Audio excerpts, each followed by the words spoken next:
২০০৯ সালে ক্রিকেটের সবচেয়ে অভিজাত ফরম্যাট টেস্টে ওয়েস্ট ইন্ডিজকে তাদের মাটিতে প্রথমবার হারিয়েছিল বাংলাদেশ। সেইবার ২-০তে সিরিজ জিতেছিল টিম টাইগার। সেই সিরিজে বাংলাদেশ দলের অধিনায়ক ছিলেন মাশরাফি বিন মর্তুজা, কিন্তু ডান হাঁটুর ইনজুরির কারণে সিরিজ থেকেই ছিটকে যান সাবেক এই অধিনায়ক। দ্বিতীয় টেস্টে তার পরিবর্তে বাংলাদেশকে নেতৃত্ব দেন সাকিব আল হাসান।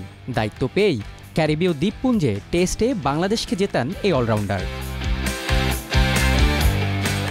এরপর গত ১৫ বছরে ৩বার ওয়েস্ট ইন্ডিজে টেস্ট সিরিজ খেলেছে বাংলাদেশ, তবে এর কোনোটিতেই জয়ের দেখা পায়নি টাইগাররা। সেই কুফা এবার কাটল মেহেদী হাসান মিরাজের হাত ধরে। এখানেও রয়েছে এক অদ্ভুত মিল। ২০০৯-এর মতো ২০২৪ সালেও ইনজুরির কারণে নিয়মিত অধিনায়ক নাজমুল হোসেন শান্তর অনুপস্থিতিতে দায়িত্ব নিয়ে বাংলাদেশকে জেতান আরেক অলরাউন্ডার মেহেদী হাসান মিরাজ। তবে ২০০৯-এর জয় আর ২০২৪-এর জয়ের মধ্যে রয়েছে বিস্তর পার্থক্য। বদলেছে বাংলাদেশ দলের প্রভাব বিস্তারের কৌশল। ২০০৯-এর সেই সিরিজে আধিপত্য বিস্তার করেছিল শুধু স্পিনাররা। ২ ম্যাচের ৪ ইনিংসে উইন্ডিজদের ৪০ উইকেটের মধ্যে ৩৩ উইকেটই নিয়েছিলেন স্পিনাররা, অর্থাৎ ৮২.৫% উইকেটই দখলে যায় স্পিনারদের। বাকি ৬ উইকেট নেন পেসাররা আর একটি হয়েছে রান আউট। কিন্তু ২০২৪-এ দেখা যায় পেসারদের আধিপত্য।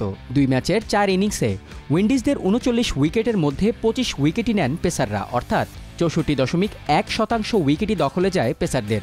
বাকি ১৩ উইকেট নেন স্পিনাররা এবং ২০০৯ সালের মতো রান আউট হয়েছে একটি। এর আগে কোনো টেস্ট সিরিজেই এত উইকেট নিতে পারেনি বাংলাদেশের পেসাররা। ২০১৩ সালে জিম্বাবুয়ে ও ২০২৪-এ পাকিস্তানের বিপক্ষে সিরিজে ২১টি করে উইকেট নিয়েছিলেন পেসাররা। এতে স্পষ্ট হয় যে শুধু স্পিনই নয়, পেস দিয়েও প্রতিপক্ষকে কাবু করার সামর্থ্য আছে টাইগারদের। ১৫ বছরের আক্ষেপ ঘুচিয়ে টেস্টে ওয়েস্ট ইন্ডিজের বিপক্ষে রেকর্ড ১০১ রানের জয় তুলে নেয় বাংলাদেশ।